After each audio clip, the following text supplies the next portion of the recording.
September 2025 just changed the game for angel funds in India. SEBI dropped a massive regulatory overhaul that affects every angel fund and every angel investor in India. If you are in the startup space or thinking about angel investing, this video is a masterclass for you.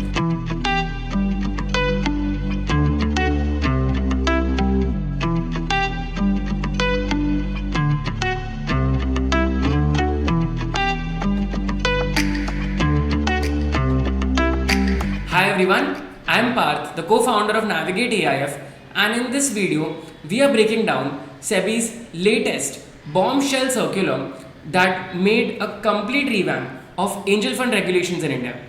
This fundamental shift redefines who can invest, how these angel funds operate, and what LPs can expect from angel funds. I have gone through both the revised AIF regulations and the entire SEBI circular so that you don't have to. Let's dive right in. So, who are angel investors now? SEBI has changed the definition of angel investors to mean accredited investors only. Further, SEBI has allowed the key management personnel and managers of the angel fund to invest in angel funds as well. So, what does this mean? Well, this means that angel funds can only raise from accredited investors now. If you are a new angel fund registering after this circular, you can only onboard accredited investors from the date of the circular. If you are an existing angel fund, you have until September of next year, that is September 2026, to transition. And during this transition period, you can't offer opportunities to more than 200 non-accredited investors. Also, the new angel funds have to onboard at least 5 accredited investors before declaring their first close. So naturally, you may think, what about existing investors who either don't want to get accredited or can't get accredited? What about them? Existing non-accredited investors get grandfathered in. What this means is that they can keep the current investments, but they can't participate in new investment opportunities until September of 2026. Let's get an overview of accreditation. You must be thinking, what are accredited investors? How do I become one? Well, to learn about accreditation and what accredited investors are, and the range of new proposals that SEBI has made for accredited investors, see my previous video here, and I'll put a link in my description as well. Now, second is investor verification requirements. There are some investor verification requirements that SEBI has prescribed in this new circular. SEBI has now put the onus on the manager to make sure at the time of making capital contribution in an investment, the investors must have either a valid accreditation certificate or must be a deemed accredited investor. So what does a deemed accredited investor mean? Deemed accredited investors are central government and the state governments or developmental agencies or funds that have been set up by the central or state government, also QIBs, Cat 1 FPIs, sovereign wealth funds, etc. In my view, this criteria will be applicable for existing angel funds post September 2026, as SEBI has provided the option of offering investment opportunities to more than 200 non-accredited investors till then.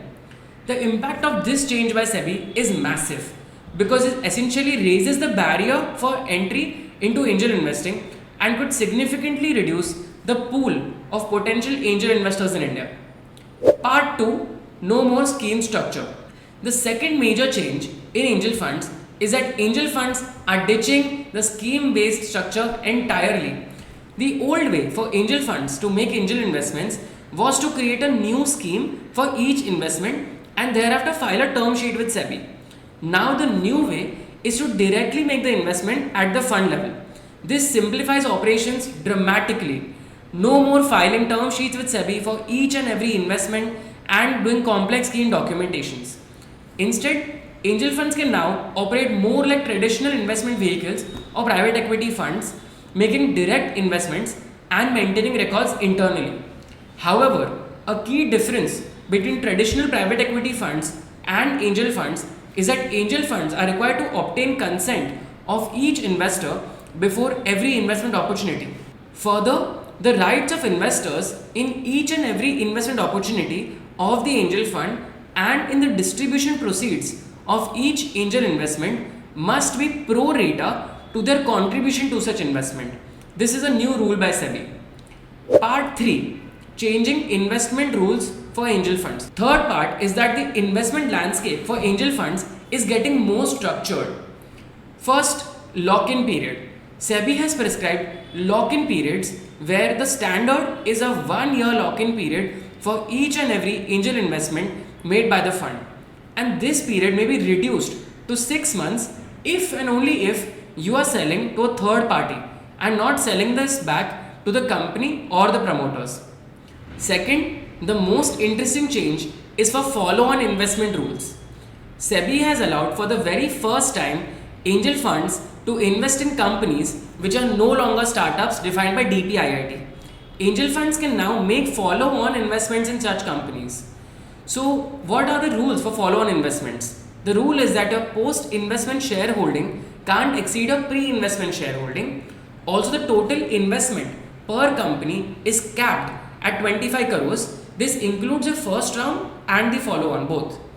Only existing investors who participated in the first round of the deal can participate in follow-on investments, and the rights must also be pro rata to their original investment. The third change of investment rules is with respect to overseas investments, where the 25% overseas investment limit now applies to total investments at cost and not on corpus. So this is a key change. Part 4, new category status. Here's another key change. Angel funds are now their own category. Previously, angel funds were a subcategory under category 1 AIFs/VCFs, which means that they were a subcategory under venture capital funds of category 1 AIFs. Now they are standalone category 1 AIF-angel funds. This gives angel funds a distinct regulatory identity and potentially paves the way for many more specialized regulations in the future. Part 5, and perhaps the most important for all of us, which is what are the new compliance and reporting guidelines for angel funds. The compliance burden for angel funds is becoming more and more like category 2 AIFs. Mandatory reporting of cash flow data to benchmarking agencies has been prescribed, and angel funds are also required to report their performance versus the benchmark in all their marketing material. Next, an important one is that all angel funds, existing angel funds especially, have to change their PPMs by 15th of October 2025. Angel funds are required to provide in their PPM and disclose a fixed methodology for allocating investments among consenting investors. So angel funds can no more do discretionary allocation on a case-by-case basis. So what's the bottom line? This isn't just regulatory housekeeping. This is SEBI pushing the angel fund investment ecosystem towards institutional maturity. The trade-off is clear: more professional operations and better investor protection, but potentially higher accessibility and higher barriers to entry.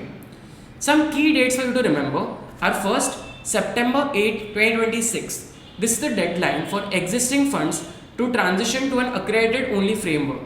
Second, 15th October 2025. This is when the new allocation methodology must be prescribed in the PPMs. And next is FY 25-26. This is when the PPM audit requirement will kick in for angel funds which have crossed more than 100 crores in investment at cost. So what do you think about all of these changes? Are you an angel fund and are looking for help getting your investors accredited? Reach out to us at Navigate AIF and we would love to support you to get all your investors accredited in no time. If this breakdown was helpful, hit the like button and subscribe for more regulatory deep dives. Thank you.